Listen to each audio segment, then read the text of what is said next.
Hey, everybody. We're back with another top 10 episode. I have some good friends with me tonight. We have Nate, who is my partner in crime on the Beach Boys podcast. Very excited to have him. We have a good friend of mine, Sean Push, who I have known since high school. He's a music aficionado, knows a ton of stuff about the Beatles, and I owe a lot of my Beatles knowledge to him, so I'm very excited to have him. And we have Gannon returning from, he was on the previous episode, the Meshuggah episode.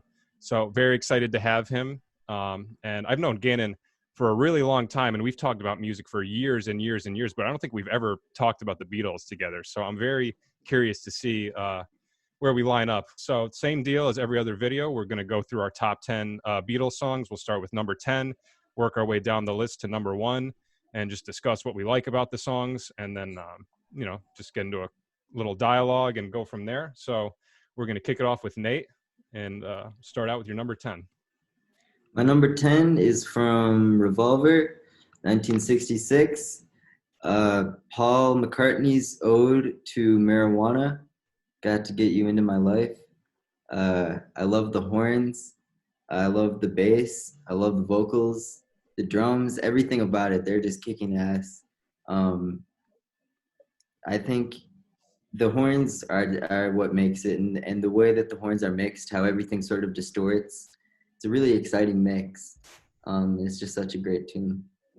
And I love the history that you'd think that it was about a girl, but really Paul wrote it after he started smoking and wanted to write a song about how great it was, and Got to Get You Into My Life is what he wrote. That's wild. I had no idea that was about weed.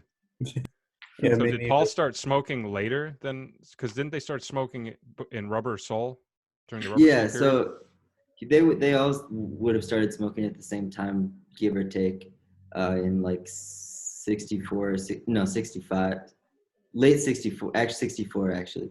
So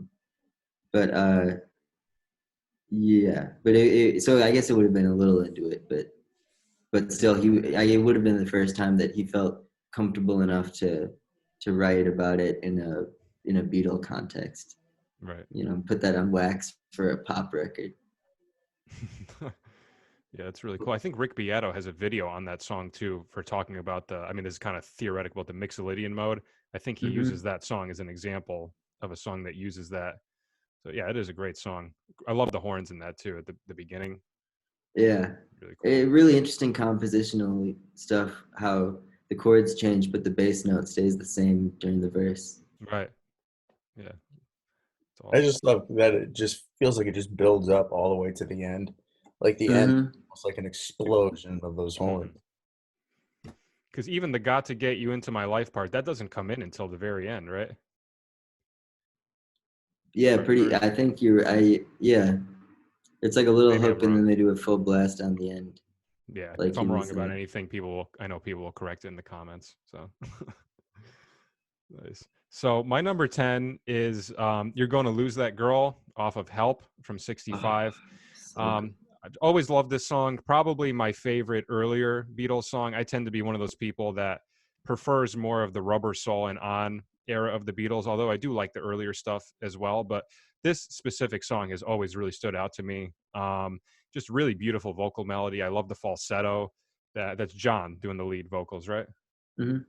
I love that falsetto and really nice chord progression, and the background harmonies are great. As a fan of the Beach Boys, I always have been a sucker for background harmonies. Just a really beautiful song. Oh yeah, I feel like that's definitely Lennon McCartney getting the Beach Boy influence. I like the like piano and the bongos. They're starting to expand their arrangement just a little bit, and like you said, the falsetto, so catchy. Yeah, I like Help a lot as an album. Sorry, go ahead, Sean. It feels like that piano is just that driving force in the beginning to get you hooked into it. Mm-hmm. Yeah. Yeah, absolutely. And I feel like, a lot of people sort of regard Rubber Soul and On as like the transitional period of the Beatles, but I feel like when you listen to Help, you can definitely hear hints of Rubber Soul coming in with songs like that and I Need You, that beautiful George Harrison song. Yesterday. Super solid album. I'd argue the experimentation definitely started as early as Help, if not earlier. Mm-hmm. Yeah, I think you can make that argument for sure. Nice. Yeah, that's such a solid number 10. I'm bummed that I forgot about that one. Well, next time. At least it got brought up. Yeah. So I'd have to say my number 10 would Don't Bother Me off of With the Beatles in 64. Yeah. Because it actually shows like in the early days of the Beatles, like you hear like the poppy, happy love songs almost to the young relationships, but Don't Bother Me. The lyrics also like earlier like Don't Bother Me, like leave me alone. Like, and during that time with all the touring that they're doing, they literally had to say like, give us some time, leave me alone. And like, so that song has like almost like an anger to it. That's off of With the Beatles, you said? Yeah. Yeah, in 64. Yeah, With the Beatles. Yeah. That was the second album. There was actually no singles released from that album. Legend has it that George Harrison had the flu and he was cooped up in the hotel room while there was someone filling in for him on stage. And he was in that pissed off, bitter mood, and that inspired the song. That would certainly make sense. Really weird major chords in that one too. Yeah, I'm sure I've listened to all the albums, so if I heard it, I'd recognize it, but I don't know that one by title. So that's another thing that I love about these videos. It gives me new songs I have to check out more. That was the first George song on a Beatle album. Nice. There were ones that he had written but didn't make the cut for earlier. Please Please Me and stuff. All right, Gannon, what's your number 10? My number 10 is Julia off the White Album. Very simple instrumentally. It's just guitar and vocals, but I love the chords in that song. And it's very kind of like, I don't know, it's a very somber song. It sounds like I haven't really paid attention to the lyrics that much, so I'm guessing it's about somebody named Julia. But yeah, the chords are what really got me in this song. It's all in D, but there are parts where like when it goes to the A minor and then the B7, and it's just like such an interesting progression. It really gets me. Yeah, the White Album has a lot of great somber songs. I actually think he wrote it for his mother, John Lennon. Yeah, exactly. His mom was accidentally killed by an off-duty policeman who was drunk driving, if you could believe that.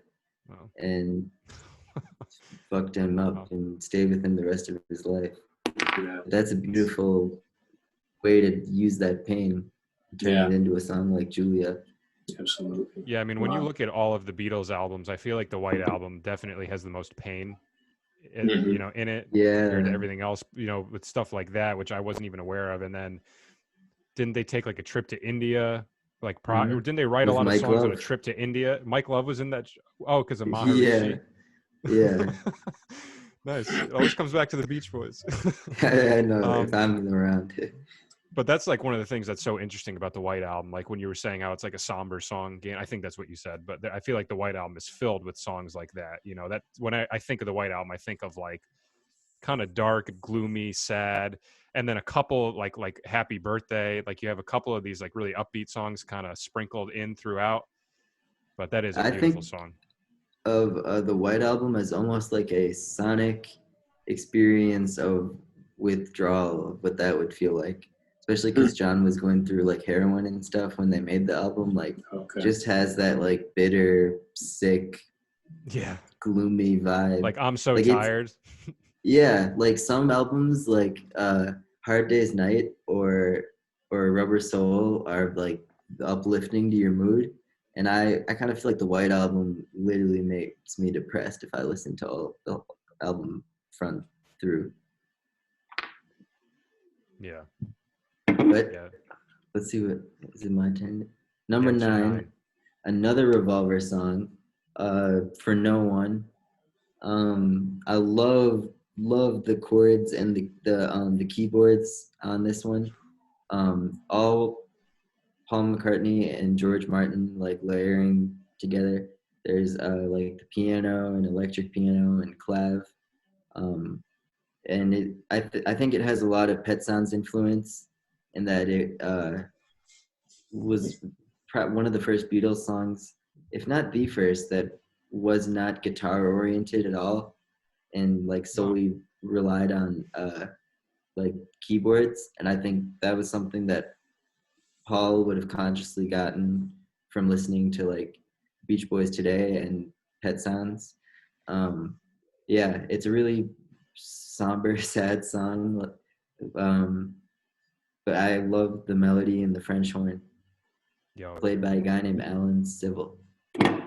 That thing you said about Pet Sounds in terms of the keyboards, that makes so much sense, because when I hear that second part, I think it's the chorus, the do do da do da do da do do da. Yeah. That sounds like a keyboard part that would be on Pet Sounds. You know, the production. Totally. And I mean, is that a clav that they're doing that with? Yeah. Yeah, it's such a beautiful sound. I love that song. Revolver is just so good. It's just every song other than Yellow Submarine. You know, I'm that guy. I think a few of us are that guy, actually. Yeah, me too. I'm know, that guy, unfortunately. I hate that song. I Even love you, it in Nate. person. Wow.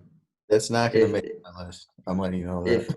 Well, it's a damn good like pop song. Like I wish I could write Yellow Submarine in terms of a song that people still sing 60 years from now. With that being said, it kind of bugs me.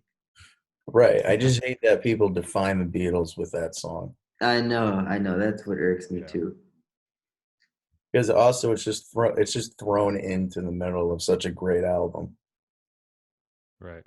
There's nothing worse than that, when you have such a great album and then there's this one song that you don't like, and every time it comes on, you're just like, what if they just left this out? It would be perfect. You know? I do think it works. It works really well on Revolver.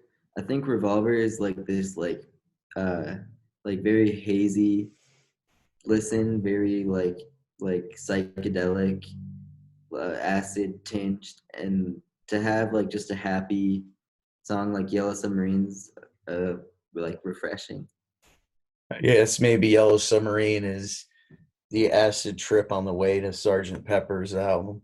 Yeah, right. Yeah, there you go. Yeah, for sure. Yeah, you can. That makes total sense. I mean, lyrically, it sounds like a song that would fit right in with Sgt. Pepper. And when they recorded Yellow Submarine, George Martin was out of town on vacation, and the Beatles still wanted to book their session and record, so they did, with just like Jeff Emmerich and the staff EMI people in the studio, and they threw a huge party and had like Mick and Keith from the Stones and all their girlfriends, and they were like smoking weed, and John Lennon was marching around with the bass drum, and like it was this big party, and it was an excuse for them to party in the studio. And you can sort of hear that on when you listen to the song. What a That's good really time cool. it must have been. Yeah, Because they couldn't party when George Martin was around. yeah, he was kind of like a principal figure type of thing. God love him, but I read his think book. he He did really that role. did have to like be the father figure to them, keep them in check.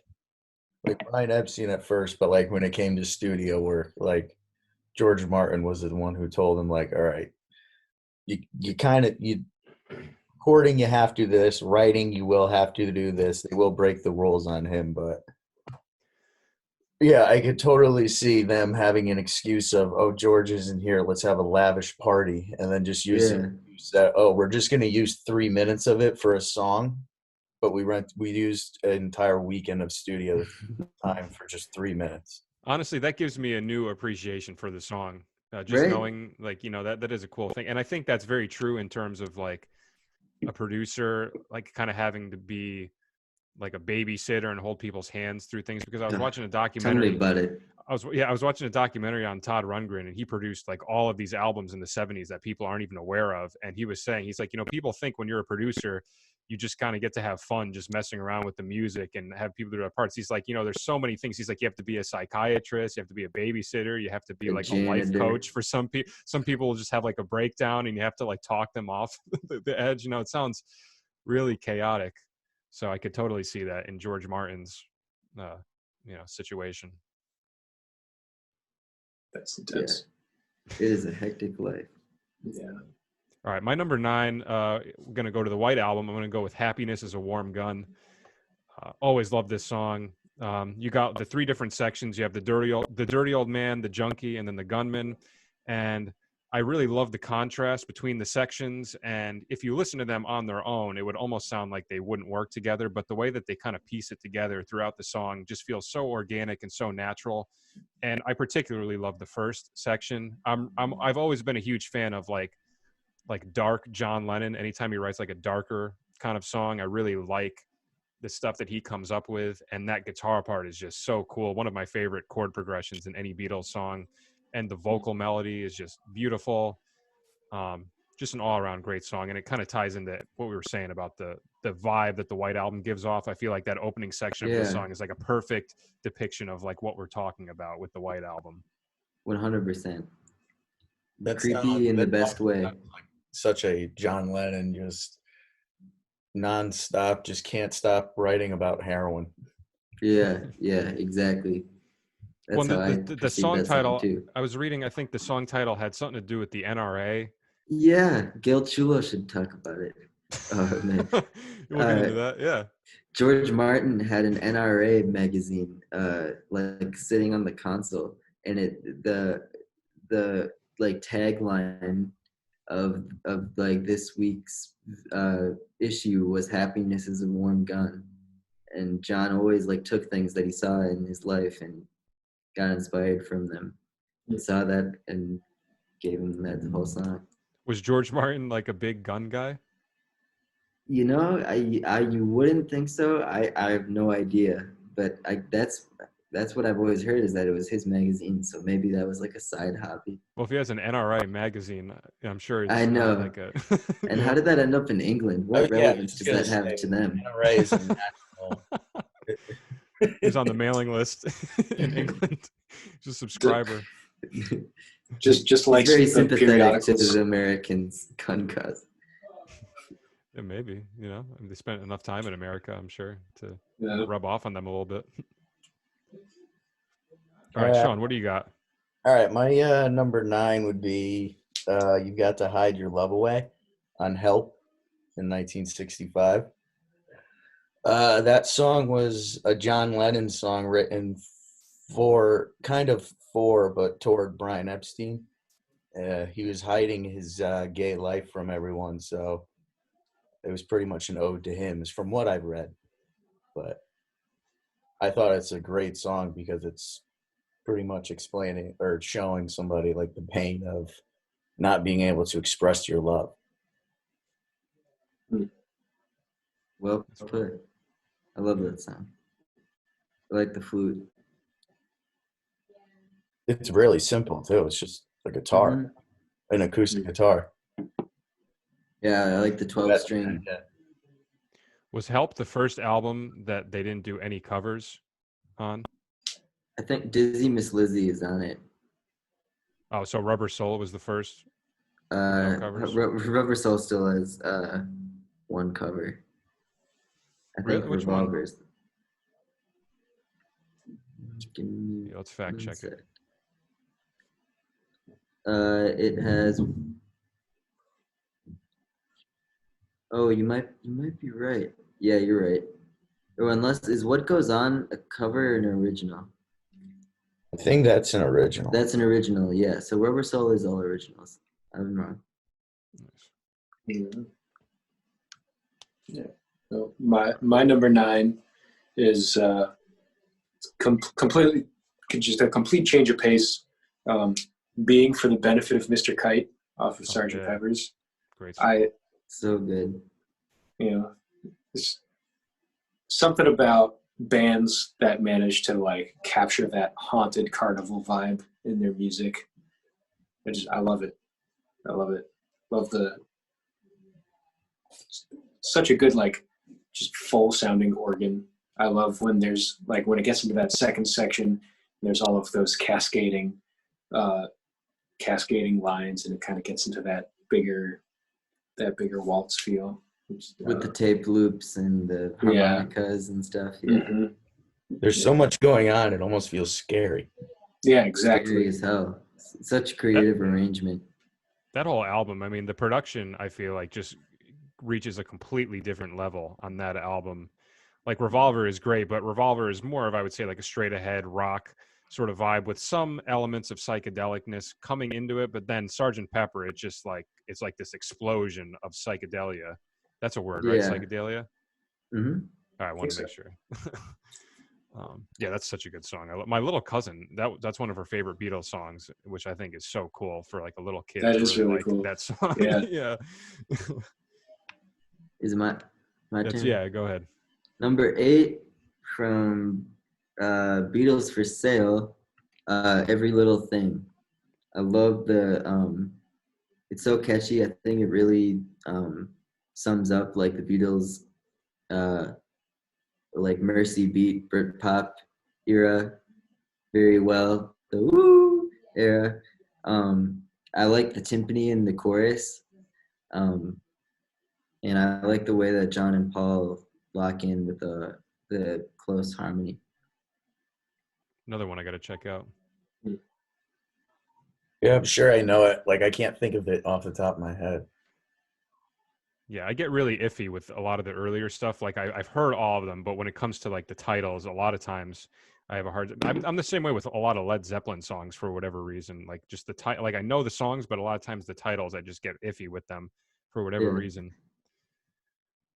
So my number 8, I'm gonna do another album off of Sergeant Pepper, echoing Gannon. I'm gonna do Lucy in the Sky with Diamonds. Just such a classic song. It's always gonna have a special place in my heart.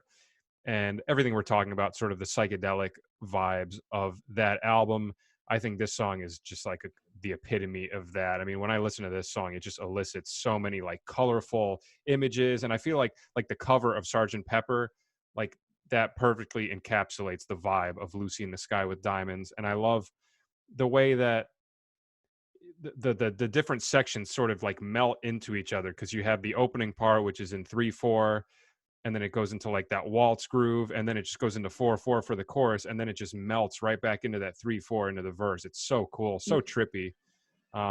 Amazing lyrics. The lyrics definitely elicit some very psychedelic imagery, and just a classic. Always will be one of my favorites. Yeah, that song's so creative with the Leslie on the guitars and the vocals and the organ. And I like the way you described the time signature changes. Yeah, it just melts. Right? Yeah. Melts. Melt away. Great vocals from John Lennon. Yeah. Hell yeah. I always loved that song, but Mike, when you did that metal arrangement of it, that caused me to like really like revisit it and give me a whole new appreciation for that song. That's crazy to hear. I really love that. I really love that arrangement you did of it. I'll put a link in the comments. Yeah, I have a little metal cover of that. Oh, hell yeah. But I didn't realize how much is going on in that song until you did that. Well, I was inspired by that from Terry Sierick doing a metal cover of Have a Cigar. That was my inspiration I was like, I got to find a classic rock song and do a metal, like an 8-string cover. And that was the one that I decided on. But yeah, I'll put a link in the comments for that. It's great. Thank you. I appreciate that. That's crazy. I didn't even know that. That's nice. That wasn't my intentions at all. I was just trying to have some fun. Knowing that did that to you, that makes me feel good. So thank you. All right, Hank, what's your number 8? That's Sean's nickname, by the way. You could call him Sean or Hank. Yeah. My number 8, this was hard because I wanted to pick include some George songs.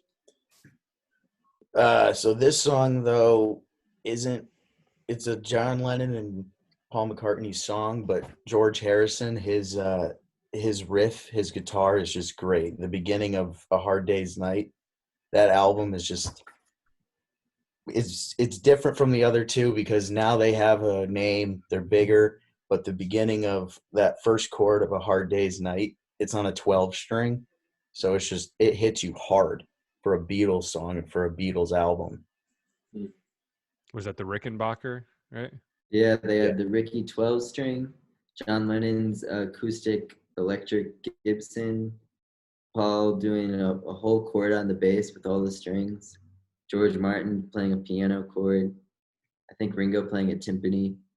This is all in the beginning of the song? All that first chord, yeah. Paul McCartney is playing every string of the bass on the beginning Yeah, of he's that playing song? a D chord, and George Harrison's playing an F chord. Wow, I didn't even know that there was a bass chord. I always thought it was just like a chord and like a timpani hit. I gotta listen to that. That's crazy. Yeah, it's That's like really a weird. famous chord. I think it's like a dominant sus4 or something like that. Yeah, I think George Harrison's playing like like an F with a G on top, and then Paul's playing like a D and an A, but all underneath it. Hmm. So people argue over what to call it. I love chord I'd call debates. it an F major 9 over D, or an F add 9 over D. Doesn't matter right now. Yeah, we'll follow up on that chord for everyone listening. We'll do some investigating. But quite a heavy hit for 1964. Yeah, Totally. that must have been early. Was that early '64? Yeah, Because they also relatively. did That was Help, also right? a movie too. Or no, Help was '65, right? Yeah. Nice. All right, Gannon, number 8. My number 8, going back to the White Album, is Dear Prudence. It's just I love the bass line on the verses, and it's like it's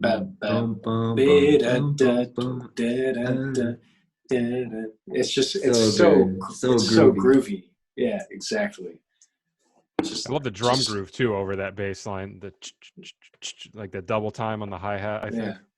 Both played by Paul McCartney. And one of the few rock songs to use a major 7 sharp 5 chord for all of you theory buffs out there, right? It has the B flat major 7 sharp 5. That's crazy. It's so funny. You're picking all of my cousin's favorite songs because she loves Benefit of Mr. Kite, and then she had a guinea pig a while ago and she named it Prudence. You're picking like all of her songs. Let's see if the trend continues. Yeah, no pressure. Yeah. Is it mine again? Yeah, number 7. Number 7, Norwegian Wood from Rubber Soul. I love the imagery that like the lyrics make with this one and how the story it tells. I found out a couple days ago that the last verse talks about when he lights a fire, he's not talking about like a fire in the chimney. It's that he burns the house down after he has an affair with the girl. Like the song is about an affair, and then at the end of the affair, he lights a fire. Isn't it good Norwegian wood? And I just heard an interview on the radio where Paul McCartney was saying that it's about burning the house down. Wow. But yeah, I love that sitar riff. And what made me appreciate the song more was Jan Dean released a version that sort of is like a wall of sound-ified version of Norwegian Wood with like really dense harmonies. So that combination of like that California sound with such a good Lennon McCartney song like Norwegian Wood is perfect. Was that the first time they used the sitar? Yes, sir. Yeah. Yeah, I feel like that's like a transformative element to Rubber Soul, where you hear a lot of the Indian music that George Harrison was experimenting with, slowly getting implemented more and more into the music. You could definitely hear the experimentation happening more and more in Rubber Soul. That's the second song on the album, right? Yeah. Mm-hmm. Yeah, that's great. Because what they open with, what's the Drive opening My song? Car. Yeah, Drive My Depends Car, on- which is kind of like a straight ahead rock, and then they just hit you with this like, this sitar like acoustic track. So cool to just like bust it out like right early on in the album. Sure. My number 7, I'm going to switch over to probably my favorite Beatles album, Magical Mystery Tour. I kind of always flip-flop between Magical Mystery Tour and Revolver, but right now I'm going to say Magical Mystery Tour, and I'm going to go with Blue Jay Way. This was one of those songs, when I first heard it, I was like, oh my God, this is so trippy. I think it's one of the trippiest Beatles songs ever, and there's so much cool stuff going on from a production standpoint. And also from a music theory standpoint, the vocal melody is really interesting. He like sings like a diminished arpeggio, and then he resolves it to a major chord, which is a really unique sound, very eerie. And I love the like when the drums come in, and it sounds like I think there's a filter over the vocal parts. Mm-hmm. And then like that cello that comes in. I mean, so much cool stuff going on, and just like I think it is probably one of the trippiest Beatles songs ever. I just never made this connection until just now, but Blue Jay Way kind of sounds like a Good Vibrations response, arrangement wise. Um, how it's so organ and early synthesizer and cello dominated. I never thought Sort of of that, the but same I'll have to bones. think about that more as I listen to it. The beginning, when I hear that beginning organ, it always reminds me of the opening organ part on Us and Them by Pink Floyd. I always feel like similar vibes when I hear the openings to those two songs. But I could totally see that with Good Vibrations in terms of like the instrumentation. Yeah, It's cool. I Yeah, love that we song. do a Beach Boys podcast together for everyone listening, so a lot of stuff comes back to the Beach Boys. All right, we're at number 7 for Sean. Mine would have to be Tomorrow Never Knows off of Revolver, Hell yeah. the last Okay. song. The apparently what I heard was the trippiness aspect. The new thing that you heard in the production was an accident, and John Lennon was absolutely ecstatic the fact that he found that. I'm sure you can probably have more insight Yeah, on what that sounds like.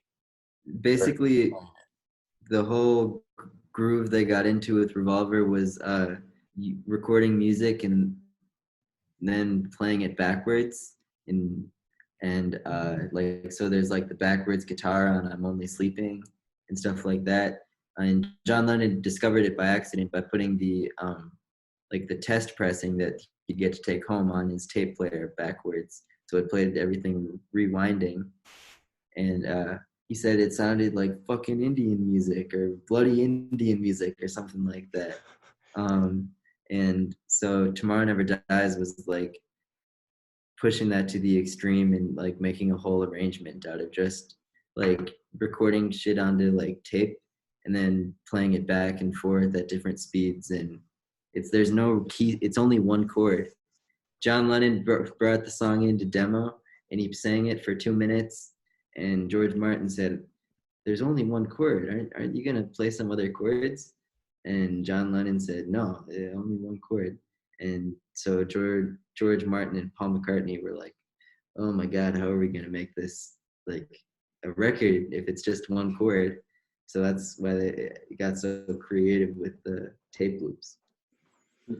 That's interesting because I was wondering if it was deliberate or not doing the reversed guitars, because Revolver was in 66 and the earliest song that I ever heard that used a reverse guitar solo was Jimi Hendrix. The song, well, it's on the album Are You Experienced, but it's also the title track from the album Are You Experienced, and that has like a really cool sort of like, I think it's a reverse guitar if you listen to the very beginning, and then I think there's something going on in the solo or maybe another song on that album, but that was 67. So I wonder if Jimi Hendrix had been inspired by some of the stuff the Beatles were doing. Oh yeah, I'm sure. That He was played also when they Sergeant. stopped touring. So I'm sure the playing the backwards guitar parts, they were like, well, we don't have to worry about trying to do this on stage. Right. Sergeant. Yeah. They never performed again until that concert on the roof in Right. That's crazy. That's Yeah. so wild. I'm glad they did that. I think that ultimately worked out for the best with all those albums they produced. Sure. It's a fair trade-off, yeah. Mm-hmm. Who just was that? Did Sean just go? Yes, again. Okay, Gannon, number 7. All right. My number 7 is Only a Northern Song. Which, Is that Yellow Sounds Submarine? crazy. yeah. Uh-huh. And yeah, I love the vibe of this one, how spacey it is. The trumpet that happens later on in the song, it's just so cool. And all the delay and stuff they put on it, how they have it fade around. That's like John Lennon blasting into a trumpet even though he doesn't know how to play. Really? Yeah. Wow. That song, it was the same vibe as Yellow Submarine, like inmates taking over the asylum. Yeah, okay. Nice. But yeah, I was like, the first movie I ever owned was Yellow Submarine. I was absolutely obsessed with it. Like, The first movie ever? The first one that I ever like That's an epic had a first movie to DVD. own. Yeah. That's Yeah, awesome. That's awesome. And yeah, I would watch it all the time. And yeah, and when it got to that part of the movie, and there were all of like it's like those squares with their faces on it, and then like their foot would come out the Yeah. bottom and like hands out the sides. It's What year wild. was that? Trippy. 67? 68. Yeah. 68? Yeah, that's Well, the amazing. movie came out in 68, but the album came out in 69 actually. Okay. Nice. All right, number 6, Nate. Number 6. She Loves You. Yeah. Nice. So good. I had to include one of the big smash Beatles Coming to America Ed Sullivan hits. I love how this song ends on that major 6th chord. George Martin told them that they couldn't do that. He said, why would you guys do that? He said, end on a 6th chord? Why would you do that? And they said, because we like how it sounds. And they were right. And it sounds so unique because when you hear those, yeah, at the end, it's such an iconic Beatles sound. They knew that it would be like a good hook to put that in there. And to say yeah, at the time it was controversial. It was Instead like of saying the yes? equivalent, yeah, it was the equivalent of rappers saying all the stuff they say. Like parents were upset about it. My grandparents even told me like they didn't care, but they remember it being controversial. Wow. How far we've come. Yeah. I mean, the fact Well, that I this- asked you, I said, what, it's controversial that they say yes instead of yeah, and your response was yeah. So that goes to show Yeah. that's not a big deal anymore. It really broke grounds if they made yeah acceptable. Yeah. I Yeah, can't they're stop saying it responsible for now. that. Yes. It sounds You're weird to say addicted. yes. Indubitably. You know? Quite All right, my so. number 6. We were just talking about this song, but "I'm Only Sleeping" off of Revolver. Always loved this song, and just an amazing song. A beautiful vocal melody. I love the vocal background harmonies in the chorus. Kind of doo-woppy, but more of like a darker kind of song. So it has like an interesting sort of combination of those elements. Really great combination of the acoustic guitar with the drums, which I think that's kind of a hard instrument combination to always pull off, and I think this song is like a great example of that working really well. And I've always thought this was like a really slept on song off of Revolver. I feel like there's so many good songs on Revolver that this one kind of gets overshadowed a lot of the times, but I love the placement too, coming in right after Taxman and Eleanor Rigby. It's just like it's such a nice change in vibe from the first 2 tracks, and just an amazing song. Yeah, I love the studio experimentation with that you can hear on that song, the backwards guitar, and John Lennon during this period got really sick of double tracking his voice, which is like the process of after you finish recording one take, recording another take, and so those parts can blend and your voice sounds strong. But he was getting kind of lazy at that period. So he said to the engineer Ken Townsend, he said, "Can't you just make a machine that double tracks my voice?" So Ken Townsend actually came up with this thing called artificial double tracking, which is like a method of like manipulating the tape machines. And like so, the voice on "I'm Only Sleeping" is a single track vocal, but it sounds double tracked because of Ken Townsend's processing. And then every band after the Beatles, at first that recorded at EMI and like Pink Floyd, and then just bands in general wanted to copy that ADT sound. Wow, that's insane. So that technique literally just came about because John Lennon was like, "I'm tired of double tracking. Can you come up with Yeah. something?" And the guy just came up with it.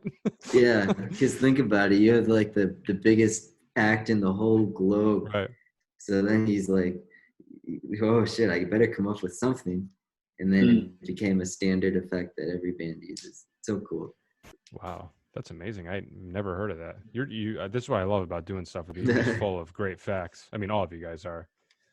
All right, Sean, what's your number 6? This is hard because honestly, I have to do like the whole second half of Abbey Road because it sounds like one song. That's fair. That's so fair. That's so fair. Because like if I sit there and listen to it on my vinyl, it literally like it there is no stop in between each track. It just keeps going. So Yeah. pretty much Sun King, Mean Mr. Mustard, Polythene Pam, she came in through the bathroom window, Golden Slumbers and Carry That Weight. It's like each one of them wrote a different song almost, but it all seems like it's one. And are you leaving out the end? The Yeah. end, but the end has like all of them together, but it sounds like all of them have their own guitar solo in it too. I am definitely including that, but I was seeing if I can get all the songs in before that. Mm-hmm. But having that whole second half of Abbey Road to close it out, to like end your career pretty much with it. Mm-hmm. Yeah, that's fair. I mean, Abbey Road is an interesting album because the first half has a lot of individual songs that I can listen to on their own, but I can't listen to individual tracks on the second half. I have to listen to it all the way through because it's it's just they're all meant to be listened to in that fashion. It tells a story and everything connects to each other, and you have a lot of these short, sort of like interlude kind of tracks. So I think that's totally fair, including that as one track. I think that's what it's meant to be. When I was getting into the Beatles, and I would hear different songs from the medley on their own, particularly "You Never Give Me Your Money" and "She Came In Through the Bathroom Window." So I always knew those songs as sort of pop songs on their own. But then once learning about like how Abbey Road was made and how those songs were meant to be perceived, um, when I was getting into the Beatles, I think I was too young, naive musically to realize like what a medley was and that all the songs were attached. But then once I did learn that, and like Mike said, you listen closely for the story about how the characters intertwine and come up in the different songs, and how there are musical motifs that come up again. They had to make that largely in John's absence because he and Yoko were in a really bad car accident. So him and Yoko would be like sitting in the bed in the studio while George and Paul and Ringo recorded the songs that would eventually go on to be the medley. Wouldn't that be awkward? Like your band, and then there's sitting one guy and his girlfriend sitting in hospital beds in the middle of the studio. Yeah, I that's would not like some ideal. kind of privacy, either like from either party. Like if I was John and Yoko, I'd be like, "Can you leave us alone? Yeah, We're trying to heal." I think Yo, there's like the tension creates like is ferocity, is that the way to say it, I think. in their Absolutely. playing, like in ferocity, like how hard and fast they're playing in some of like the transitions and stuff. I love the medley. Crazy circumstances they recorded it under, but beautiful music. Sometimes the best music is created under really bizarre circumstances. You know, Yeah. Gannon, what's your number 6? My number 6 is "Think for Yourself" off of, I think that's Rubber Soul. Mm-hmm. And yeah, I love the vocal harmonies that they do on some of the lines during the verses, like the "You've got time to rectify all the things that you should." Just like the harmonies sound so huge and full, and Yeah. just yeah. I'm really glad you included that one because that was like my one that I had to exchange for one of my other ones literally right before we started. I was rearranging my list. The guitar is really cool too. I feel like up to that point, that's probably like the most distorted guitar that they've had. Yeah. That's a Super bass. fuzzy. Oh, that's bass? Oh, wow. Yeah, that's Paul. There's 2 basses on that. One clean, Hofner, and then the Rickenbacker going through the pedal, a fuzz Wow. pedal. I always thought that was a guitar. That's mind blowing. It's really bright sounding. Yeah. Yeah, I think that those early it's interesting that they were made for like bass guitars, but they cut off so much of the bass and instead left that like trebly, really driven sound, fuzzy sound, like a fuzz box. Yeah, I love it. Such a cool sound. Yeah, for sure. All right, we're down to the final 5. This has been going by pretty Number quick, actually. 5. Right, number 5 for Nate. Number 5 is Penny Lane. I love it's such a catchy song. I love the way that Ringo's drums sort of sound like someone like taking their time walking down the street on a sunny day. Like he not rushing at all. He's not dragging though. It's just like the perfect like swinging feeling. And then the Paul McCartney layered like one piano track after another piano track after another piano track, playing different like parts of the piano, like inversions, and that's how it has that rich sound. Of course, the piccolo solo is badass. I love that song. That song totally evokes like a childhood feeling, Mm-hmm. and the I bass feel, line yeah, is so cool. that childlike feeling that you're talking about, I get that a lot from a lot of the songs on Magical Mystery Tour. Totally. That on Penny Lane, Paul McCartney also played a electric bass, obviously, and a string bass upright too. Yeah, that piano part almost has like a Brian Wilson sort of quality to it, with like the descending Totally. bass notes and the slash chords. Mm-hmm. It's such a good song. And I always feel like there's a couple spots in Penny Lane where it sounds like John was doubling Paul, sort of like how Gene and Dean or would double each other, like that unison doubling. And there's a couple parts on Penny Lane where it sounds like John's voice gets louder than Paul's, and it sort of ruins the illusion of John being the backup and Paul being the lead. On that lean while back, to me it always sounds like John's voice cuts through on that part out of nowhere. That little part, like right before you go back into the verse. Yeah, like or before. Yeah. Mm-hmm. Yeah, I've never thought of that, but I'll listen for that next time. Another great, I mean, for theory people too, another great example of a song that uses the parallel minor key, like so it's mostly in B major, but then it borrows some chords from B minor as well halfway through the verse, which you hear like that contrast between the opening is kind of more upbeat and happy-go-lucky, and then it gets darker. It's B minor, and then the opening is B major. So cool chords going on in that song for sure.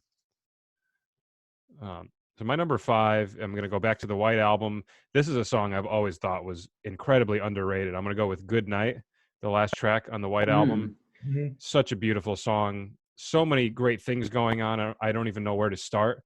But just such a beautiful chord progression. By far my favorite song that Ringo sings. And Ringo is actually the only Beatle even on this song.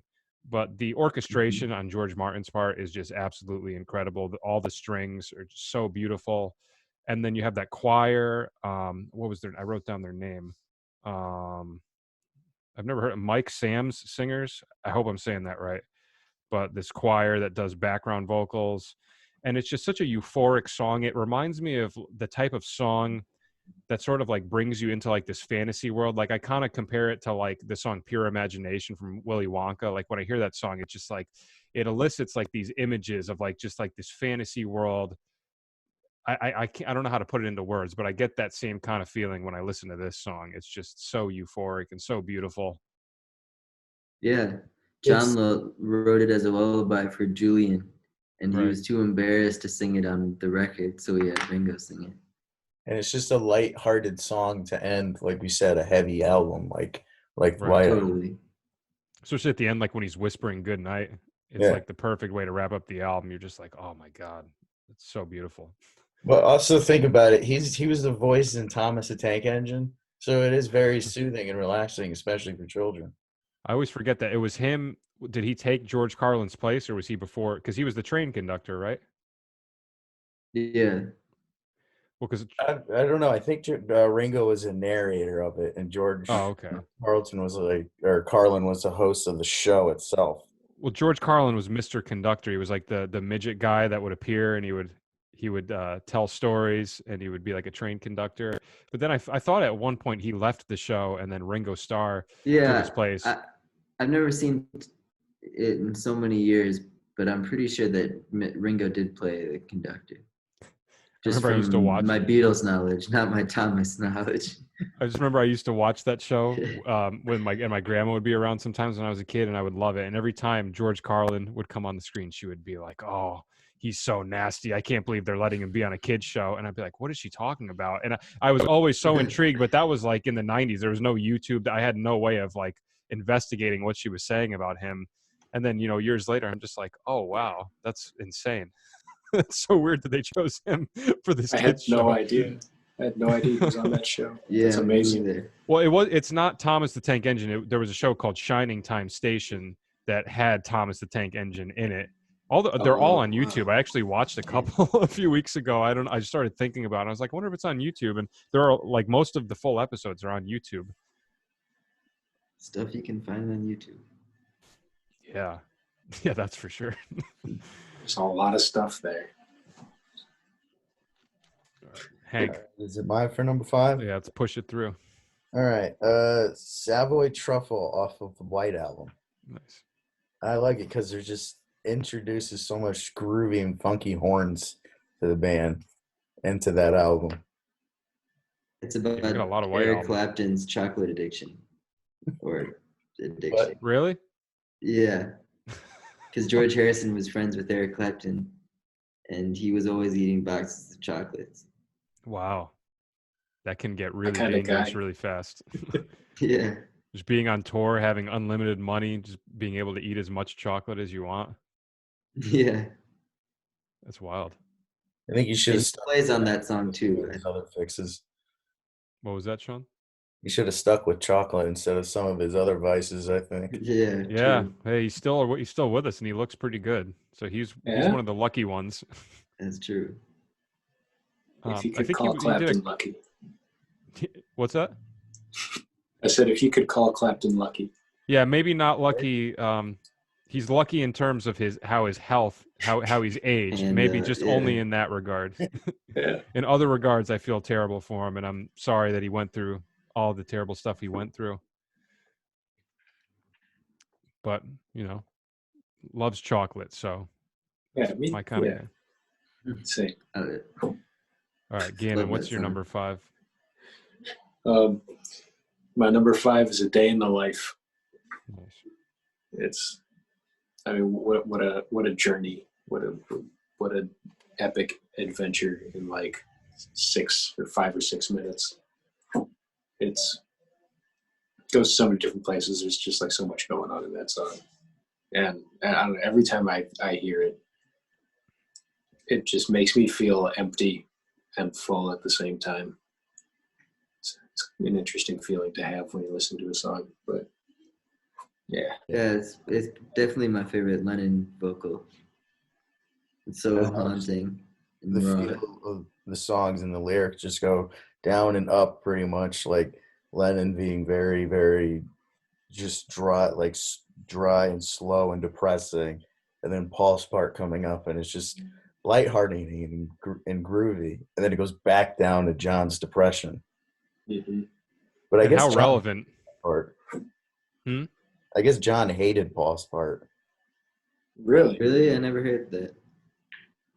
He said that's not what that song was supposed to be about. It was just supposed to be that one long droll sound. Well, I think it turned out good. Yeah, he was. What a relevant song for the times now too. I mean, the John parts. I mean, how relevant. Yeah. I read the news today. Oh boy.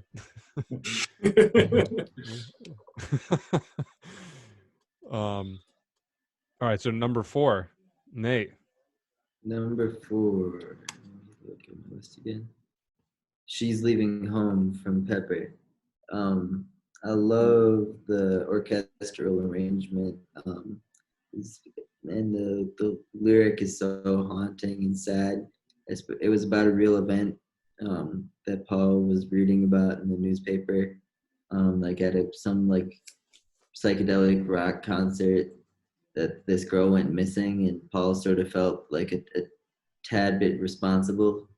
I think not that it was a Beatles show or anything, but just like the scene, and that it was parents losing their daughter and all that. So it impacted him enough to write that song.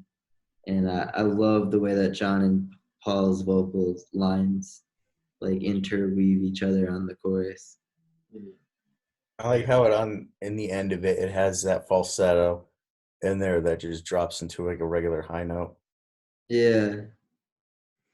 Yeah, that is a great song. That's definitely an underrated one off of Sergeant Pepper. I feel like that one doesn't get the recognition it deserves. I mean, they just write so many good songs. That's the problem. So you have these albums that are just filled with just bangers. So it's like, it's so easy to just kind of forget about some of them because there's so many, Yeah. you know? Right. That was the problem with going through all these songs. I'm like, oh, this can go on my list. This can go on my list. And then after I'm just looking, I'm like, this is just a great song. I can't just like Yeah. pick this over something else. This is just a great song on its own. Yeah. Yeah. And the Yeah. lists always change. That's why a lot of times when I make these videos, people just comment and they're like, it's impossible to make a top 10 list. I'm just like, yeah, but you can make one for whatever mood you're in Yeah. that day.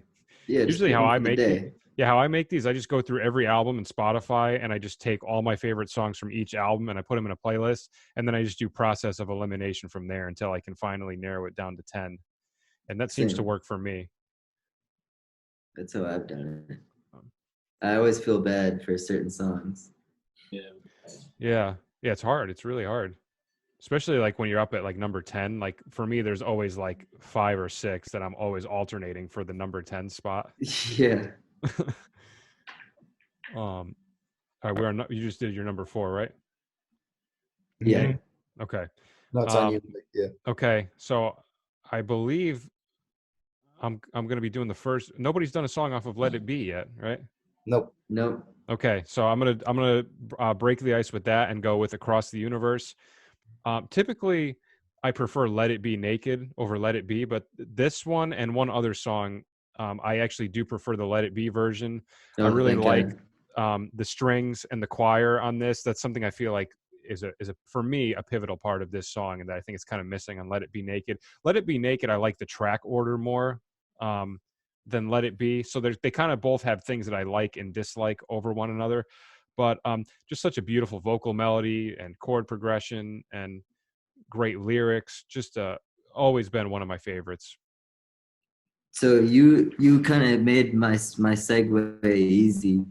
Um, we'll get to it obviously, but my top 3 are all from Let It Be. All Spector produced Beatles songs, because I really love the way that the wall of sound works with the Beatle compositions, and Across the Universe has such good example of that, with the choir and the strings and the horns coming in, and of course the guitars and all that. It's such a beautiful sound, and it's so unlike anything else I've ever heard. Mm-hmm. Yeah, And it had, my comparison with Let It Be Naked, though, I kind of like it a lot more than regular Let It Be because of the original, like, crispness and George Martin feel it still has. And it has a couple more songs than Let It Be, and the track list is great as well. But there are a couple songs I got to listen to really together, like right next to each other, like Mm-hmm. Long and Winding Road, Cross the Universe, Get Back. Because also on Past Masters, there were another version of 2 of those songs too. mhm. But it's like Long and Winding Road and Across the Universe, there's 3 versions. And I haven't listened to those enough to pick one. Those aren't in my top. I don't have any Let It Be, unfortunately, because I really need to compare those 2. What is Let It Be Naked opens up with Get Back, right? Yeah. It I was think that's originally like such a supposed to be perfect called opener. Get Back. The 'Cause album is supposed to be called? Paul McCartney wanted to get back to the old way of doing things. Mm-hmm. And so to piss him off when things fell apart, John Lennon, well, one to piss him, well, it was to get a salvageable product, to fill their contractual obligations. But also, I think it was largely to piss Paul off that Paul wanted to do something stripped back. So who does John bring in to produce? Phil Spector. Most opposite one. Yeah. Yeah, like the wall of sound, literally the most overproduced you can get. So Phil Spector's still alive, right? yes, he is, and he's Yeah, but eligible jail? for parole There's some in things about him that aren't 2021. Wow, really? Yeah, I hope he makes it. Who makes it out? Yeah, can you imagine if he produced more songs? If him and Brian did an album. That would be a great combo. But I still love Let It Be. Like even with Phil Spector's Wall of Sound. Yeah, for me it makes it. But I do like Let It Be Naked a little bit more. Not like extravagant more, but it is like higher. The track listing is a big part of it for me with Let It Be Naked. I Yeah. just feel like the flow in the track order on Let It Be Naked just fits more. And also, what are there's a couple tracks added and a couple taken out, or like one or two that were added and taken out, right? What are the differences? They took out Dig It and Maggie May, which good decision. I could live without both of those. I would like them. One, right? Yeah, don't let me down. Oh yeah, such a great so addition. good. Maggie May and I dig it. I could always live with on like an anthology type of album, but it's so bizarre to have the Phil Spector produced songs with like the huge layers and wall of sound, Wrecking Crew stuff going on, and then all of a sudden Maggie May and Dig It, which are like loose jams. Mm-hmm. Yeah, I agree. So the version of Don't Let Me Down, is that the live version from the rooftop, or is it a studio version? Yeah, all there about half the songs on Let It Be are the actual versions from the rooftop. Like anything they played on the roof, that's the version that you're hearing on the album. That's amazing. Such good quality for a live recording. Yeah. Of course Spector did overdubs and tweaks to them to make it sound polished, but then you can hear the naked versions and hear that they were still like 99% of the way there, and they almost have their own good unique character, like you said, in the naked form. Mm-hmm. I feel that you can also hear Billy Preston a lot more in the naked version. You can definitely hear the instruments individually a lot clearer on the naked version of the songs, whereas like in the regular Spector version, it's a lot more blended wall of sound type of deal, indistinguishable. And then the naked one, you're like, oh, that's a guitar, that's an organ. Right. Yeah, well said. All right, Sean, what's your number 4? I kind of had to cheat a little bit because this was a non-album single, so I had to do the A and B side, and that's Paperback, Ryder, and Rain. And I see that as like one entity too. Because like it was the first thing that they recorded after like the last contractual obligation of touring with Rubber Soul. I looked it up. It was recorded a week after Rubber Soul was released. So it's just a totally different feel, like a total like relief, relaxation of not having to go and try to tour with these songs, and they could experiment and have fun in the studio. I wish they were on albums because then they would be easier to find and more listenable. But yeah, Paperback, Ryder, and Rain as one. That's like such a common thing with the Beatles too, where they have so many good songs that aren't on albums. Like I remember like when I like teaching students and stuff like that, when I first started teaching them Hey Jude, I would look it up and I'd be like, wait, this isn't on an album. It's like, is it on, was it Past Masters? It was released with a double album. A single of Revolver, I think. Or even like like when I was in high school, I remember when I first heard Revolution, I heard like the good, I call it the good version, like the one that starts with the distorted guitar. And I always thought that was like the one that was on the White Album. Then I listened, I was like, wait, where's this other one? Where did it come from? So there's just so many tracks like that with the Beatles. Good marketing. Oh yeah, they had to make And a people loud, have to buy your single-sounding singles. sound. The lyrics are exactly the same though. Right. You have this peaceable band who, the whole world is falling apart, the biggest band in the world, and they're trying to promote peace. They're laying in bed and recording and talking about a revolution, but also on the other side, stand up and have a revolution. So what's going to sell more is what it came down to, I guess. The single version, which was a lot more harder and faster. Yeah, the single is so good. I wish that was what was on the White Album.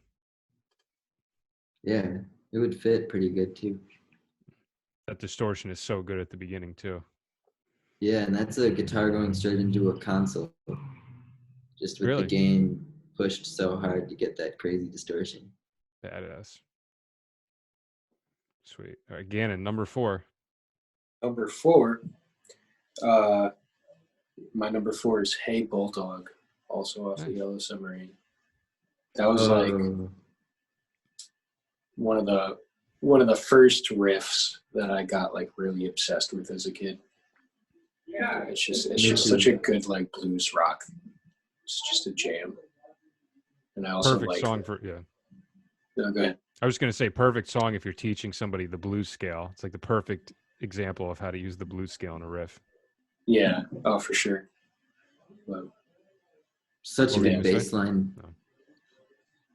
So yeah, including the piano for it, like again, works with that whole entire with that album. That's an odd album. It's half songs, half George Martin song like score from the album. Yeah, do you consider that an album? Like what do you consider that as? That is I always struggle with that. It's a Really? I consider it like myself, like sort of like an EP, and I discard the George Martin scores, which is terrible. They're probably beautiful, but if I'm if I'm thinking about the Beatles catalog, I think of it as like the equivalent to what we call like an EP. Oh yeah, I would say that you would have to have it like separately. Like the first half, yeah, the EP, and the George Martin, almost like this is the artist is George Martin, not the Beatles. Yeah, like yeah. Well, because whenever I make those videos where I rank like a band's albums and I put it on a tier list, I always do the studio albums. And when I was doing the Beatles, that was like I was conflicted. I was like, do I include Yellow Submarine or not? And ultimately, I didn't. And I think there were 2 factors that went into that. Like one was like there's like some songs that they already wrote that are like it's like half, like you were saying, what, half new stuff and then half re-recordings of older things, right? Yeah, it's like a batch of mismatched stuff, old stuff, and a couple new things, and George Martin scores, and it wasn't really like a cohesive work that they intended to be an album like Rubber Soul or Revolver would have been.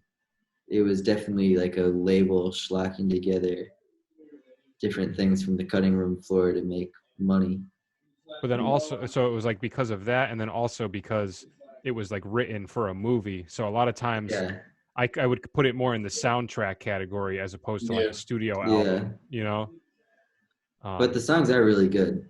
Yeah, I love It's All Too Much is like, I feel like me and Sean have talked about this. Song. I feel like that song would fit right in on Magical Mystery Tour. Yeah. Like even the trippiness, like some of the drums and the production and the instrumentation on that remind me of Blue Jay Way, kind of. Yeah. Using feedback as an instrument. Yeah, hell yeah. All right, so we're at our final 3, but I'm going to take a quick bathroom break and then we will get to the big 3. Nitty-gritty. Right? Yeah, I'll be right back. Yeah. All right. Are we ready? Final 3. This is where it gets interesting. Kick us off, Nate. So I already talked about this a little bit, but my top 3 are all Phil Spector Beatle collaborations. well, I guess they actually weren't really collaborative. Well, actually, that's not true. They were. Well, the reason I said that was basically because the Beatles recorded all these songs and these fragments and these scraps, and even like they would be the first to say that it was like a pile of shit. And there were tapes of John Lennon saying that the stuff was like unusable, and it made him depressed to listen to it. And so, meanwhile, Phil Spector was like the most iconic producer of his era and invented the wall of sound and kept rock and roll alive while Elvis was in the army. That was John Lennon's quote that he told Phil Spector. But then the wall of sound fad sort of fell off, and Spector became really depressed and reclusive and wouldn't leave his house.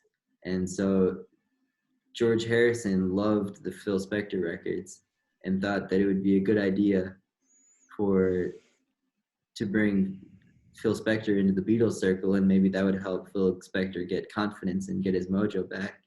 And I think as soon as John heard that, he was all in, because, like I said, he probably wanted to piss John Paul off by taking what was meant to be an underproduced album intentionally and then giving it the wall of sound. But yeah, I love Phil Spector and what his music represents and his innovations. So all of that combined with the Beatles is so cool. And my number 3 is Across the Universe, which we already talked about a little bit. Yeah, great vocals, great arrangement. What more can I say? Love that song. Well, that's an easy segue for my number 3, because I also have another one off of Let It Be. I'm going to go with The Long and Winding Road. It's such a beautiful song.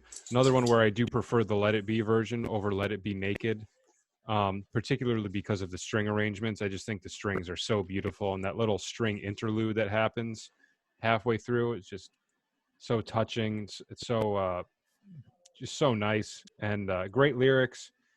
And it's considered a hit. I guess people consider this a hit, but I've always felt like this song is another one that kind of gets overshadowed on Let It Be. Like, I feel like a lot of people focus on the title track or even Across the Universe, which was obviously, it was my number 4. I love that song too, but I feel like this song is really just like exceptional on that album. Yeah, that one's my number 2. Yeah, I had a feeling I it can't would. get enough of that song.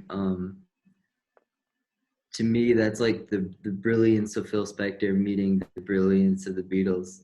I love how impactful the effect of the wall of sound is. When I'm trying to explain what the wall of sound is to people, The Long and Winding Road is one of my go-to songs. And like the blending of different instruments and just that huge sound. There's the line that the French horn does, the da da da. I love that so much. At the So end. much that I took that and put that in one of my own songs that I just released. That little French horn melody. Nice. Send me. I'll put a link in the comments for Oh that yeah, song. definitely. Send me a link. That's awesome. I And to me, love that song too, like especially with that wall of sound. The stripped down version I like because it seems like it's a nice, again, a simple one.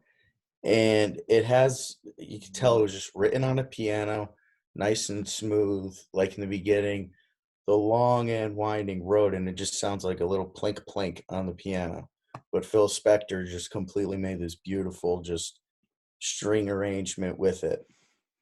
I would have really liked if the Beatles like sat down and made an album with Phil Spector pretty much one-on-one like they did with George Martin, instead of Phil Spector picking up some, a leftover album and putting it together himself pretty much. Like if they worked hand in hand together, I feel that would have been incredible. Yeah, amen. Yeah, that's a good point. You get a taste of it with their solo album, with John and George's solo albums. But if you had all 4 of the Beatles firing on all cylinders with Phil Spector in the booth, that would have been something else. Did he produce All Things Must Pass? Yep. Okay. And he also did Living in the Material World, right? Only one song on there. Which one? Let me look it up because I can't Look remember. it up. I was really hoping it was Give Me Love, but it's not. It's That album is so good. That's like, he I think produced of all. Try Some Buy Some. Oh, okay. I think of all Beatles solo albums, Living in the Material World is my favorite. I mean, that album is just every single song. I'm just like, I can't believe how many good songs are on one album. All Things Must Pass is great too. It's just so long, to So listen to it. indulgent. It's like watching the Godfather trilogy. It just takes so long to get through it. It's a commitment. Yeah, it's All Things Must Pass is totally like George Harrison indulging himself as a songwriter and Phil Spector indulging himself as a producer, and it's just like you said, like you've got to commit to listening to that album. I feel like it's just like so many songs that he was writing while he was in the Beatles that just never got to get put on albums, and then the Beatles broke up and he just had like this outpouring of like so many songs that he just had in the works. Yeah, and it must have sucked to What have year all did it these come out? incredible songs, and John and Paul kept saying they weren't good enough. Well, they 1970. didn't want him to take up room on their album. Yeah. There were Lennon McCartney songs all over the album. It started out, they gave him one, and then they realized Yeah. his songwriting was it kept growing and getting better and better.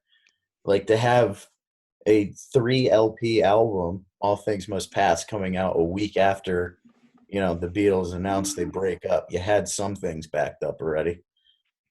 Mm-hmm. Yeah. It's crazy. The parallel on the Beach Boys episode we did, or that's coming out on Saturday, the parallel that Josiah made to Dennis Wilson being like the George Harrison of the Beach Boys, that I never thought of that, but that's like spot on. Especially, and you could even compare that when you think of Pacific Ocean Blue with, All Things Must Pass, and They're very how they started similar writing. Yeah, stylistically too, like sort of like hard rock meeting soul, with like a spiritual spin on things. mm-hmm. Kind of similar feel Pacific Ocean Blue and All Things Must Pass. Yeah, absolutely. All right, Sean, what's your number 3? All right, my number 3 could change in any mood that I'm in. It's already changed since sitting here. Well, my top 3, yeah, it just really. Number 3 would probably have to be Octopus's Garden off of Abbey Road. It's a Ringo song. Like, he actually wrote it and sung it. His only one, I think it was his only one that he wrote. Like, all of his other ones were Lennon McCartney, and they just had him sing it. I think it's a beautiful song, and also how the 3 of them, John, Paul, and George, I think they all do their harmonies together. Like, no one is more powerful. No one leads it. So all 3 of their voices combine perfectly over Ringo's nice, doofy voice. But it's a great song and just a beautiful setting. That is a great song. Yeah, it paints such a nice picture. Such a catchy vocal melody too. Da da da da da da da da. Just so easy to just get caught in your head and hum along to. Great guitar intro too. I love the intro guitar part to that track. Yeah, great guitar work. Yeah, that would be my second. After Good Night, that would be my second favorite track that Ringo is on. And I didn't realize that's the only one that he wrote, but I mean that one and Don't Pass Me By from the White Album. Oh, okay. Those are not a bad too. If you're gonna have 2 songs that you write, those are great. Yeah.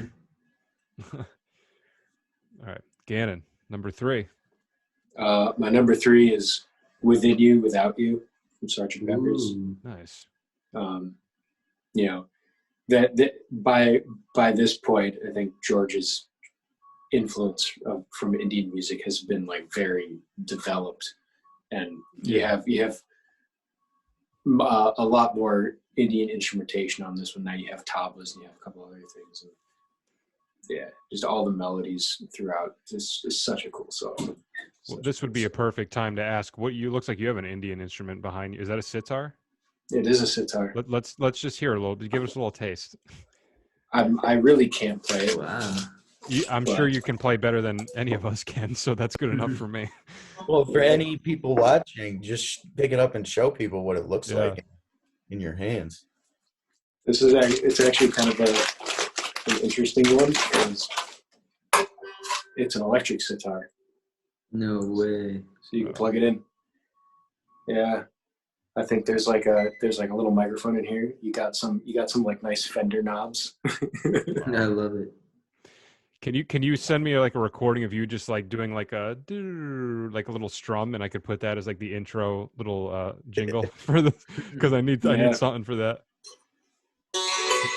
Yeah, do something like that, and then if I use something that's not a Beatles song, I can actually monetize this video, so that would actually be better. All right, yeah, I'll mess with it. I got to tune it up. When are you planning on? Well, yeah, we'll talk about whenever. it. Yeah, whenever's no rush. Yeah, But yeah, that's awesome. Yeah, that's sitar. the instrument in Norwegian wood because we Yeah. mentioned guitar. Where did you find that? My parents brought it back from India, actually. Wow. So it's very authentic. Indeed. They just bought it while they were in India and took it back on the plane? Yeah. That's awesome. Did they check that on the plane? No, I don't know if they had to like mail it back or not. Yes, they had to make sure it wasn't a bomb. Yeah. Right. The case for it's pretty sturdy, so they could have put it below the plane if they needed to. That's awesome. Cool. Yeah. All right. Sitar. So Nate, that's my number 3. Nate, we already know your number 2. Anything you want to add about it? The Long and Winding Road? Perfect song. Amen. All right. My number 2, and I'm actually surprised that nobody has named this one yet because I feel like this is a fan favorite of a lot of diehard Beatles fans, but I'm going to go with Here, There, and Everywhere. Such a great song. So beautiful. One of my favorite vocal melodies of any Beatles song. And, you know, I mean, Paul writes some really beautiful songs, and I feel like this one is like just the epitome of that. Great vocal harmonies in the background, a beautiful chord progression, really interesting key change into the second section. It goes from G major to B flat major, which is cool, and then weaves back into the G major. Yeah, just an incredible song.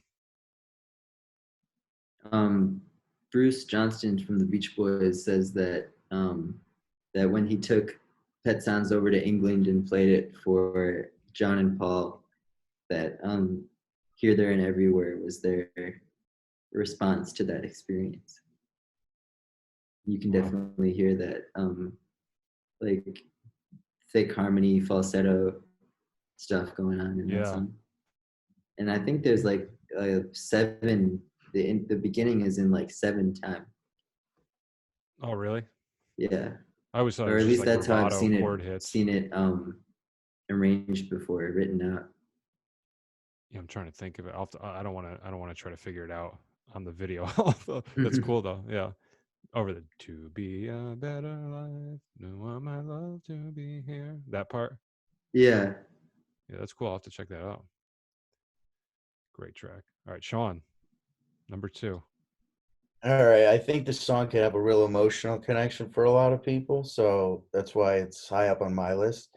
With a little help from my friends, because you're in a bad mood, like I'm sure you know, Beatles made a lot of songs that people can connect to, and this is certainly one of them for me. And how it transitions from the explosion sound of Sgt. Pepper to a nice, like, calm song, but it's hard to explain. It's a nice, even though Ringo sings it, it is a Lennon McCartney song, but I don't know, like it has an emotional connection. I really can't get into like the instrumentation and the music and the chord progression like you can, but to me it like I have it up there because of the personal connection. It's I think such Ringo a good does a great song. job singing it too. I love the touch that Ringo's voice adds to it. It adds sort of like a lightheartedness to it, I feel like. Yeah, great. And I was confused. The bass line is did they cover this or did Joe Cocker cover it? Joe Cocker covered it. Yeah. Okay. I always confuse that for some reason. I do prefer the Joe Cocker version. No, I'm just kidding. It's not bad, but completely different. Yeah. He did it at Any Woodstock, Wonder right? Years fans? Anyone seen the TV Wonder show? Years? Yeah. I've heard of it. The Joe Cocker version is With a Little Help from My Friends is the theme song. They wrote when I was a kid. I was obsessed with playing the air guitar. It was like a weird thing I would do where I would like put on albums and I would just walk around in a circle just playing air guitar. And I went to some like summer concert that they were doing in my town, and there was some cover band and they were playing With a Little Help from My Friends by Joe Cocker, and I was like playing the air guitar during it, and they wrote about that in like a newspaper article about me. They were like, little Mikey Gaudette walked around playing the air guitar to Joe Cocker's With a Little Help from My Friends and Ted Nugent's Cat Scratch Fever. So, I'm gonna see if I can find that article. That's such a classic. And then now you drop a Ted Nugent Yeah, reference. now I definitely don't listen to Ted Nugent. That was a phase that I grew out of. I did hear him when he went on the Joe Rogan podcast, though. That was pretty funny. He had like a new album that he made from a couple of years ago, and the album was called "The Music Made Me Do It." He was like, all "Yeah, the a lot of times when underlying I'm playing, inspiration comes from Ted Nugent. yeah, big Ted Nugent guy. That's where it all started." I was into weird stuff when I was a kid. I was obsessed with the Aerosmith album "Get a Grip," which is not even a popular album. Like, I don't know if there's even any hits on that album. But, my parents back then, it wasn't like it is today. My parents had like CDs, and I would just put on their CDs and find stuff that I liked. And for whatever reason, I got obsessed with this Aerosmith album from the early 90s. I think we all have bands we were growing up with that we were like, oh man, looking back, you're like, I was heavy into them. AC/DC. Oh, Yeah, for me, it's like AC/DC and Guns N' Roses. Two big ones. I get it though. I get why people like them. Yeah, Angus Young is a great guitar player. Well, does some honestly, cool stuff. I mean, it introduces a lot of young kids into music. My defining moment as a young guitar player where I got really into it and started getting really serious was when I learned how to play the intro to Back in Black. That was like a game changer for me. Yeah. So I think, and I've noticed that even just teaching young kids guitar, like most kids can really get into AC/DC. It's very digestible. It's really repetitive and simple. It's easy to latch onto as a kid. I just don't know how that drummer hasn't gotten bored out of his mind after so many decades. Like, they're still touring. I think he might have gone to jail. I heard something that he like hired a hitman to kill his girlfriend or kill somebody. Jail. I think there's like the third drummer now. Oh, really? Got to be a tough audition. Yeah, right. Don't play too much. The more you play, the less likely you are to get the gig. All right. We on number two? Gannon? Yeah. I went with just a classic, Eleanor Rigby. Great. I love the string arrangement. I love the story. It's such a heart-wrenching song. Yeah, that one. That one could be considered like a George Martin thing because he just had so much to do with that song. But all it is strings, right? There's no other instruments, right? Yeah. Such a good string arrangements. And their engineer Jeff Emmerich, Paul McCartney kept saying that he wanted the strings to sound like sharper and more trebly, and there was only so much he could do until he decided to close mic the cellos and the violins like only a few inches away, as opposed to like 12 feet away, which was the standard EMI practice of recording strings. And if the higher-ups were there, he would have definitely gotten fired, no doubt. But fortunately they weren't, and that became such an iconic sound that now that's like a standard way to record strings. But in 1966 he would have gotten in trouble for doing it. Wow. It's wild. I love all the engineering innovation that had to happen because the Beatles had such vivid imaginations with what sounds they wanted to hear. And so these guys at EMI had to really step up to the plate and come up with new ways to make sound and record it. That's a great position to be in. I mean, the thing you were saying about John not wanting to double track anymore, and then all the sounds that they want. Yeah, I feel like at certain points they're just like doing psychedelics and hearing these noises in their head, and they're just like, "All right, can you do this? Can you duplicate this?" They're yeah, like, "Yeah, we'll do our literally. best." And then you just have these people just working around the clock just to make their sounds come to life. Yeah. And they're like, yeah, we'll do our best, but really only the Beatles themselves knew where they were aiming for. Yeah. All right, last one. So I have no idea what to expect. If you said yours were all on Let It Be, and you already did Long and Winding Road and Across the Universe, I I think I know what it might be, but I could be wrong. So go ahead. Let It Be. Oh, okay, I was right then. Um, Yeah. I thought that would be too easy. I don't know. yeah, that song, I mean, obviously great wall of sound production, and I could go on and on for hours about how Phil Spector made that a great record, but ultimately it to me that song has a weird way of always coming on the radio, or I always hear it like when it would be a very poignant time uh, for that song to come on.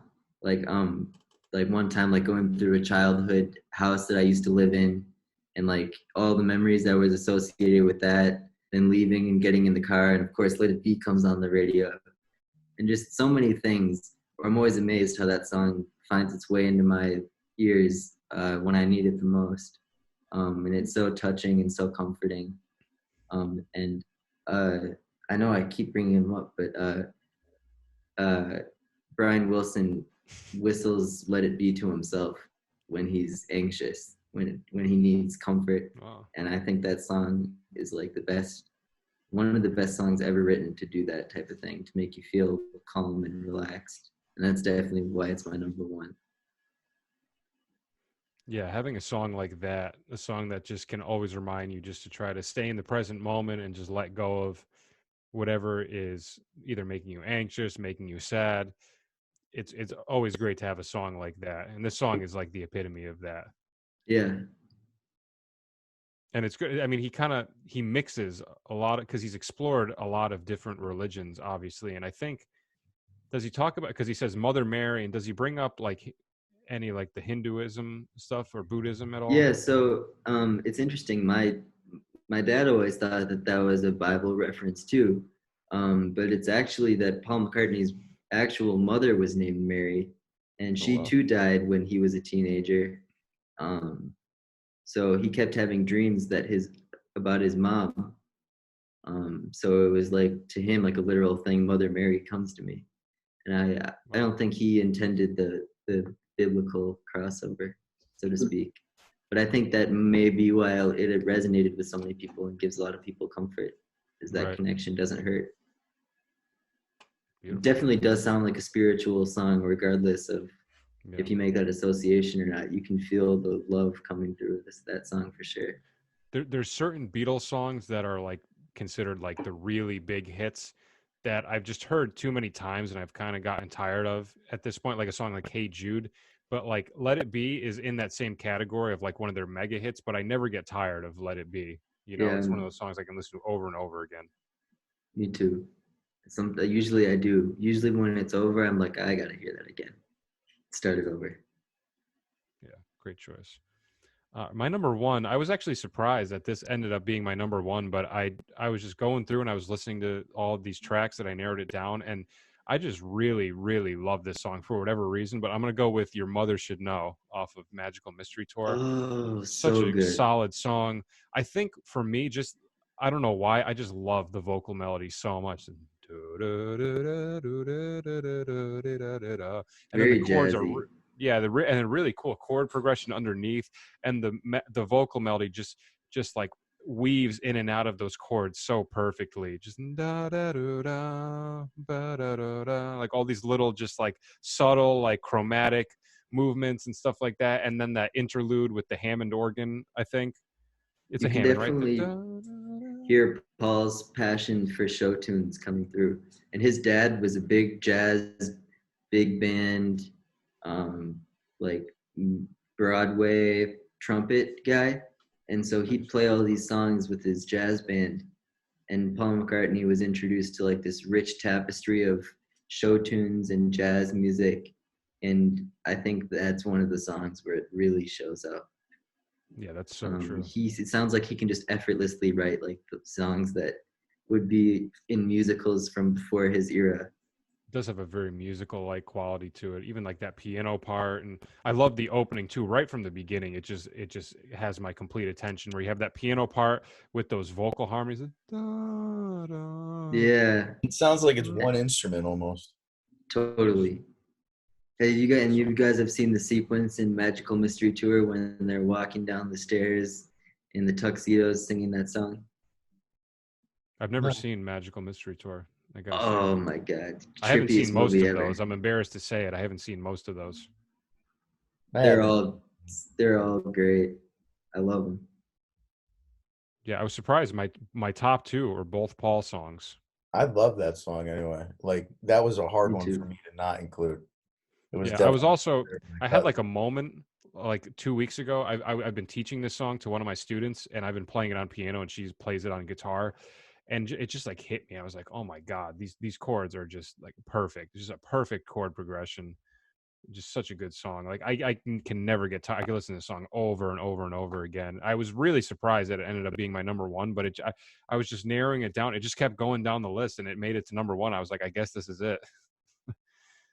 Yeah, I've made a point in my mind to include that, and I forgot about it. So I'm so glad you brought it up. I think we all like complimented each other really well. There was very few Me too. repeats. They were kind of all over the place, which I had a feeling it would be, because we're all over the place musically. So it was a great conversation. That's not. I'm making it sound like we're done. We still have two more people to go. Yeah, I'll just end it right now. To be continued. No, I love that you said we haven't had any repeats, because my first one would probably have to be It's All Too Much. Nice. Wow. Great. Yeah. That's awesome. Because again, depending on what mood you're in, if you're just in a horrible state of mind and it's all too much, but also the guitar in it that George plays, I don't know, feels like it's kind of crunchy, but we were Yeah, George and John going crazy. Yeah. Yeah, you have It's All Too Much for when things get overwhelming, and then you have With a Little Help from My Friends for the other side of it. You know, depends on what mood I'm in, honestly. right? That is a great song. I love the vocal melody on that one too. When it's all too much, you just gotta let it be. There you Another go. one, yeah. Your mother should know that you should let it be. Gannon, send us home. Right. My number one, this was the only one that was easy for me to choose. It's I Want You, She's So Heavy. Nice. I had a feeling that might be your number one. Yeah. Oh yeah, with the metal, it makes sense. Yeah.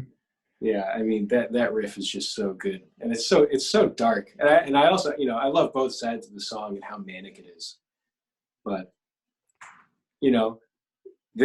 this is on Abbey Road, came out in 1969. And like, it's just interesting to me, the placement of it, because Black Sabbath's first album came out in 1970. And Black Sabbath is kind of regarded as like one of the first metal bands. It's like them, Led Zeppelin, and Pink Floyd are kind of lumped together as the three that kind of started to make heavier music. Pink Floyd was doing some really interesting things. I think it was A Saucer Full of Secrets came out in 1968 or something like that. And there was some like the Controls for the Heart of the Sun. I mean, I guess that's Yeah. more psychedelic, but there's some heavy elements on that for sure. Yeah, same with some of the early Zeppelin stuff. But I feel like that riff, 1969. I love Billy Preston's organ on that song. Yeah. Just Yeah. he's going crazy in that.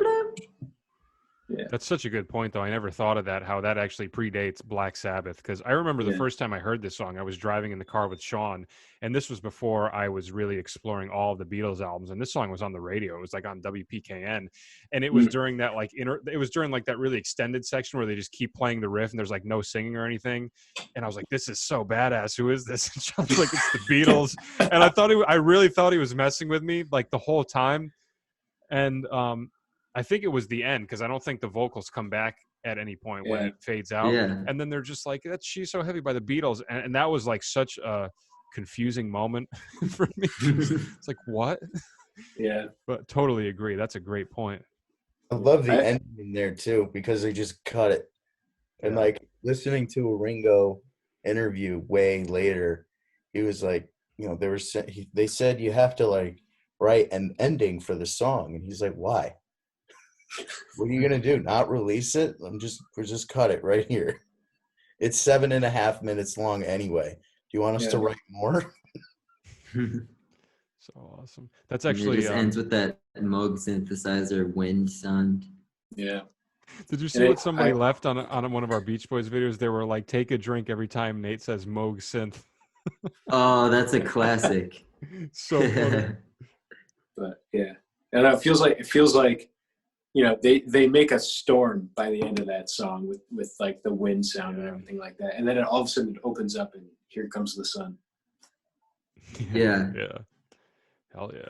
That's actually the video that I'm posting tomorrow. I'm doing a cool chords video on that song, a little lesson video on how to play that song. Which I one? can't wait to watch that. She's So Heavy. Oh, cool. Yeah, not Here Comes the Sun. Yeah, She's So Heavy.